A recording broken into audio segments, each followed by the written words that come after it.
یا ایھا الذین آمنوا اتقوا اللہ. دیکھیے رب تعالیٰ قرآن پاک میں ارشاد فرماتا ہے اے ایمان والو مجھ سے ڈرو، اے ایمان والو مجھ سے ڈرو. اب میں اسی آیت کی جانب اگر اشارہ کروں آپ کے لیے تو میرے محترم آپ بات کو سمجھو کہ اللہ رب العزت سے ڈرنا، اللہ تعالیٰ سے ڈرنا، یہی ایک کامل مسلمان کی پہچان ہوا کرتی ہے.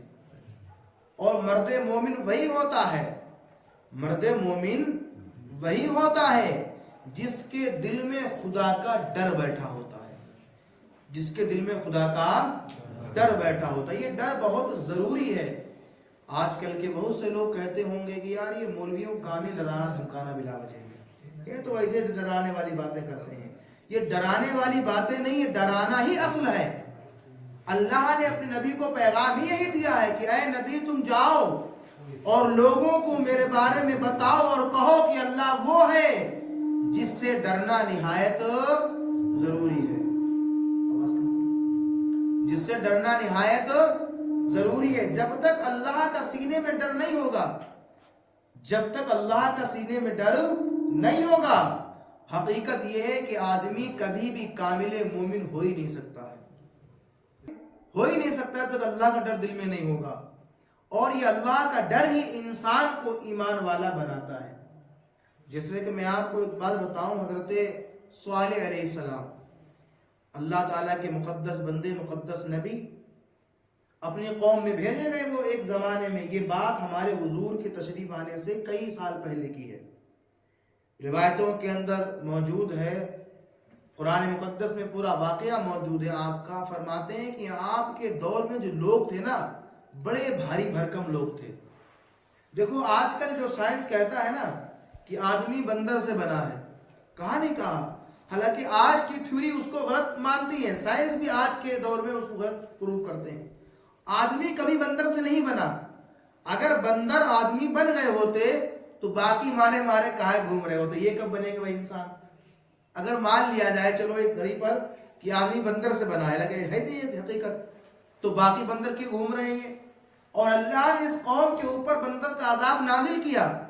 غالباً 2 قومیں ایسی آئی ہیں، اور بھی ہوئی کم و بیش. ایک تو نوح علیہ السلام کے زمانے میں رہی، اور ایک حضرت جو ہے کیا نام داؤد علیہ السلام کے زمانے میں مچھلی کا واقعہ پیش کیا. تو 2 قومیں جو ہے بندر بنی. اور اللہ نے جب پوچھا نبی سے، صحابہ نے، یا رسول اللہ ان بندروں کیا وہ نسلیں آج بھی ہیں کیا؟ تو آپ سرکار دو عالم صلی اللہ علیہ وسلم نے فرمایا اللہ نے جس قوم پر عذاب نازل کیا، یعنی جن کو بندر بنایا، ان کی نسل کو پیدا ہی نہیں کیا، وہ بندر بنے اور اپنے میں ہی مر گئے، دوبارہ ان کی نسل نہیں چلی، نسل ہی ختم ہو گئی، ان کی نسل ہی ختم ہو گئی. تو آپ اندازہ لگاؤ بات کا کہ حضرت صالح علیہ السلام کے زمانے میں جو لوگ تھے وہ ہم لوگوں سے بہت زیادہ بھاری بھرکم تھے. جو ہماری ہائٹ 5 6 7 7.5 بہت زیادہ تک، یا کم و بیش بہت اگر کوئی ہے تو 8 8.5 کی اتہاس عجوبے بن جاتے ہیں وہ لوگ اگر ہے تو. بہرحال ایسا انسان ہونا مشکل ہے میرے حساب سے. بہرحال بتانے کا مطلب یہ ہے کہ وہ قوم بڑی بھاری بھرکم تھی، اور جب بھاری بھرکم تھی تو ان کے اندر طاقت بھی بہت تھی، اور جب طاقت ہے تو اسی طاقت کا ان کے اندر غرور پیدا ہو گیا. کیا ہو گیا؟ غرور پیدا ہو گیا. اور ان میں سب سے بڑی خرابی یہ تھی کہ وہ اپنے بازاروں میں سامانوں کو بڑا جھوٹ بول کر اور لوگوں پر ظلم کر کے جو ہے بیچا کرتے تھے. کیسا ظلم؟ ظلم ایسا کہ اگر کوئی سامان دیتے تو کم تول کر دیتے، اور اگر کچھ آپ سے واپس لیتے تو زیادہ تول کر لیتے. مثال گھی کے بدلے میں سامان لیا جاتا، آج بھی لیتے بہت سارے لوگ، تو اگر لینا ہوا آپ سے تو گھی آپ کا زیادہ لیں گے مثال کے طور پر، اور اگر دینا ہوا تو تول کر کم دیں گے. حالانکہ یہ بہت بڑا عذاب ہے. آج اپنے اندر جھانک کر ہم دیکھ کہ یہ برائی ہمارے اندر نہیں ہے، بے شمار ہے. یہ برائی ہمارے اندر بے شمار ہے. خدا را ہمیں اس بات سے آگاہ رہنا چاہیے کہ اگر ہم کریں گے تو ہمارے اوپر بھی اللہ کا عذاب آئے گا. اور میں نے ایک روایت کے اندر یہ بات پڑھی ہے کہ انسان پر جو بھی تکلیفیں آتی ہیں، چاہے وہ تنگی کے اعتبار سے ہو، چاہے وہ رزق کے اعتبار سے ہو، چاہے بیماری کے اعتبار سے ہو، جو بھی اس کے پریشانیاں آتی ہیں وہ پریشانیاں اس کی گناہوں کی وجہ سے آتی ہیں، وہ پریشانیاں اس کے گناہوں کی. تو اس لیے جب آدمی بیمار ہو یا کوئی پریشانی آئے تو اس وقت اللہ کی بارگاہ میں توبہ کرنے لگو، اللہ کی بارگاہ میں توبہ کرنے لگو. ان قریب جب آپ توبہ کرنے لگیں گے تو اللہ تمہارے اوپر سے بیماری کو، غم کو، مصیبت کو دور فرما دے گا. سبحان اللہ. تو ان کے اندر بڑی خرابی تھی یہ کہ وہ لوگ سامان دیتے کم تھے اور جب لینا ہوا تو تول کے زیادہ لیتے تھے. صالح علیہ السلام ان سے کہتے کہ اے لوگوں باز آ جاؤ، اے لوگوں باز آ جاؤ، اللہ کا عذاب آئے گا. کہا ایسے بہت دیکھے ہم نے عذاب والے، نعوذ باللہ من ذالک. اور ان کا کہنا یہ تھا کہ ہم پر عذاب کیا کر لے گا، ہم تو اتنے ہائی فائی بھاری بھرکم ہیں. یہاں تک کہ ان کے بارے میں کتابوں کے اندر درج ہے وہ پہاڑیوں میں رہتے تھے. آپ سب پہاڑی لوگ ہیں، اس کا مطلب یہ نہیں پہاڑیوں میں رہ رہے ہو، آپ مکانوں میں رہتے ہو. پہاڑی میں رہنا اور ہوتا ہے، مکان میں رہنا اور ہوتا ہے. وہ اتنے بھاری بھرکم لوگ تھے، اگر ایک پہاڑ کو جو ہے کریدنے پہ آتے تو شام تک اس کے اندر رہنے کے لیے گھر بنا لیا کرتے تھے پہاڑی کے اندر. میری بات کا اندازہ لگائیں آپ تھوڑا سا. جو آپ کہہ رہے ہیں وہ چھینی لے کے ٹک ٹک ٹک مارا، پتھر الگ کر دیا، یہ وہ والی تکنیک نہیں بول رہا ہوں میں آپ سے. وہ تو آسان ہے بہت، وہ تو بہت آسان ہے اس کے آگے کہ وہ لوگ ڈیزائن دار بہترین پہاڑی کے اندر اپنے رہنے کے لیے مکان شام تک، میں 10-12 دن کی بات نہیں کر رہا ہوں، کب تک؟ صبح سے شام تک وہ اس پہاڑی میں کام کرتے اور رہنے کے لیے ایک بہترین مکان تیار کر لیا کرتے. تو جب صالح علیہ السلام نے کہا کہ لوگوں اللہ کا عذاب آئے گا، یہ گناہ نہ کرو، تو وہ لوگ بولے نعوذ باللہ عذاب کیا کر لے گا ہمارا، کون اللہ ہے، عذاب آئے گا آنے تو کیا کر لے گا ہمارا، ہم تو اتنے مضبوط پہاڑیوں کے اندر رہتے ہیں، کس چیز کا عذاب آئے گا. تو صالح علیہ السلام نے کہا کہ تم پر آگ برسائی جائے گی. دیکھتے ہیں کون آگ برسائے گا، نعوذ باللہ، تو استغفر اللہ. تو کہا کہ وہ جو پہاڑیوں کے اندر رہ رہے تھے انہوں نے گھمنڈ تھا اپنے اوپر کہ دیکھتے ہیں کیسے ہم ہمارے اوپر آگ آئے گی. تو آپ نے کہا کہ بادل پھٹ کے گرا فلاں قوم کے اوپر، نہیں اس سے آپ کو ہم سمجھایا فلاں قوم پر یہ عذاب ہوا، نعوذ باللہ کوئی کہہ رہا دیکھ لیں گے جو ہوگا دیکھا جائے گا. تو صالح علیہ السلام نے کہا کہ جو پہلے کے لوگ ہیں ان پر عذاب آیا، بادل پھٹ کے گرا. کہا اتنی مضبوط پہاڑی میں ہے، اگر واقعی میں اللہ تمہارا ہے گرا کے دکھائے بادل. پھر اللہ، خدا کو چیلنج، خدا کو جو حاکم الحاکمین ہے، جو رحمت للعالمین ہے، جو وحدہ لا شریک ہے، جو الحمدللہ رب العالمین ہے، اس کو چیلنج. ایک دن آیا جب اللہ کا عذاب آیا، جو لوگ یہ کہہ رہے تھے کہ اگر خدا ہے تو آگ کو برسائے نا، برسا دے آگ کو، اللہ کی جانب سے آسمان سے ایسی آگ آئی، کتابوں کے اندر منقول ہے کہ ان کے جسموں سے، ان کی ہڈیوں سے ان کا گوشت جدا ہو گیا. گوشت ہوتا ہے ہڈیوں کے اوپر چپکا ہوا ہے نا، یہ تو ہڈیاں ہماری کام کر رہی ہیں، ان کی ہڈیوں سے گوشت چلا گیا، ہڈیاں خالی رہ گئی، پڑی رہ گئی. ذرا سی آن میں ایک پلک جھپکی اور سارا گوشت ان کا چلا گیا. کس چیز کا ناز ہے ہم کو اپنے اوپر، کہاں ہے گھمنڈ ہے ہم کو. اور جو لوگ کہہ رہے تھے نا بادل پھٹے گا، پھٹ کے دکھائے بادل، ہم تو پہاڑیوں میں رہتے ہیں، ان کے اوپر ایسا بادل گرا کہ ان کی ہڈیوں تک کا نام نشان نہ رہا، بلکہ بعض روایتوں میں یہاں تک کہ موجود ہے کہ ان کی ہڈیوں کا سرما بن گیا. سرما سمجھتے ہیں نا آپ لوگ، پاؤڈر بن گیا ان کی ہڈیوں کا، نام نشان باقی نہ رہا. اللہ نے دوسروں کے لیے انہیں عبرت بنا دیا. کیا بنا دیا؟ عبرت، تاکہ اس سے نصیحت حاصل ہو. خدا رحم اللہ کو بھی چیلنج نہیں کر سکتا. ہم نے 11 مہینہ کھایا، اللہ کا شکر ہے.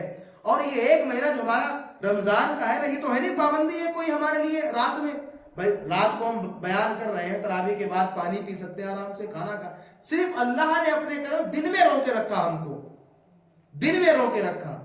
جو لوگ کہہ رہے نہیں یار تکلیف بھی نہیں پھر بھی روزہ چھوڑ دے، نہیں یار یہ ہے وہ ہے، میرے محترم کبھی میں نے یہ بات کہی تھی، وہ اگر چاہ لینا کتنی بھی دولت آپ کے پاس کیوں نہ ہو جائے، آپ ایک گھونٹ پانی بھی نہیں پی سکتے ہو، آپ ایک گھونٹ پانی بھی نہیں پی سکتے ہو، پانی پینے کے لیے محتاج ہو جاؤ گے آپ۔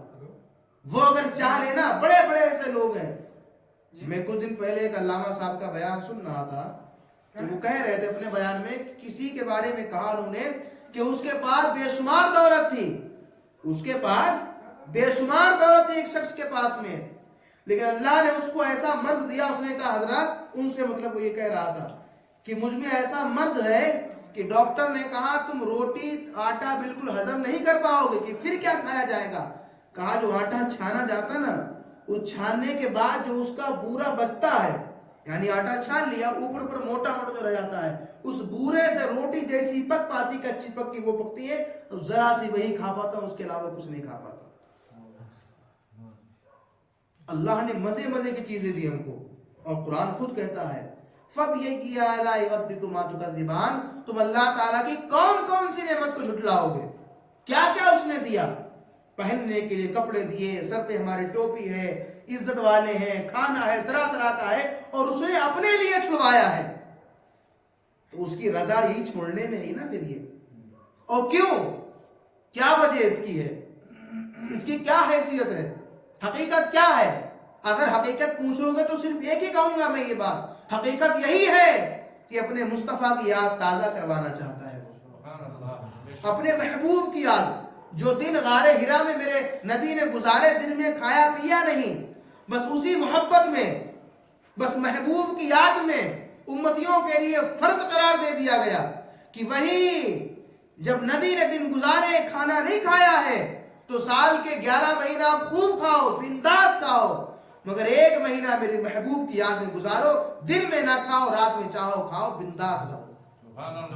یہ اس کا فضل ہی تو ہے، یہ اس کا فضل احسان ہے، اور یہ مہینہ ایسا مہینہ ہے کہ اس مہینے میں غریب سے غریب، اس مہینے میں غریب سے غریب بہترین سے بہترین روزی کھاتا ہے۔ بے شک یہ ایسا مہینہ جس میں غریب سے غریب، کیسا؟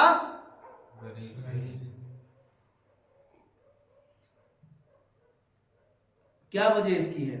اللہ تعالیٰ اس مہینے میں خرچ ہونے والے پیسوں کو یا کھانے والے رزق کا حساب ہی نہیں لیا کرتا ہے، اس کا حساب ہی نہیں ہے کوئی۔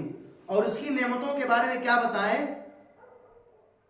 بہار شریعت کے اندر حضور صدر الشریعہ نے ایک حدیث پاک نقل کی ہے، روزے کے بیان میں تقریباً 35 نمبر ہے اس کا، حدیث پاک کا، فرماتے ہیں اس میں کہ اگر بندہ مومن جان لے کہ رمضان کیا چیز ہے، اگر بندہ مومن یہ جان لے کہ رمضان کس خوبصورتی کا نام ہے، تو اللہ تعالیٰ سے وہ یہ دعا کرے گا کاش پورا سال رمضان ہی رمضان رہتا۔ سبحان اللہ۔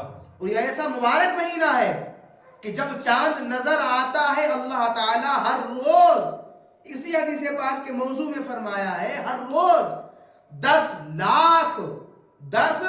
لاکھ جہنمیوں کو آزاد کر کے جنت کے اندر داخل کرتا ہے۔ سبحان اللہ۔